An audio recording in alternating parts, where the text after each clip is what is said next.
అసలు దేవుడు నిన్ను పుట్టించిన ఉద్దేశం ఏంటి?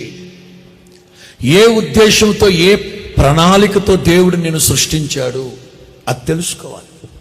ఇంట్లో వాళ్ళకి నచ్చకపోవచ్చు, అన్నదమ్ముడికి నచ్చకపోవచ్చు, అక్క చెల్లెలకు నచ్చకపోవచ్చు, తోబుట్టువులు ఇష్టపడకపోవచ్చు, సమకాలికులు ఇష్టపడకపోవచ్చు, చదువుకునే చోట ఉద్యోగాలు, వ్యాపారాలు, కూలి నాలి చేసే పెద్దగా నచ్చకపోవచ్చు.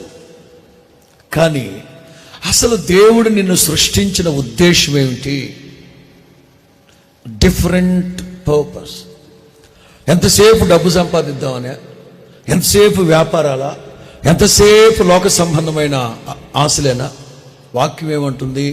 యవనుడా యవనుడా నీ ఆత్మ వర్ధిల్లుచు ఉన్న ప్రకారం గాయు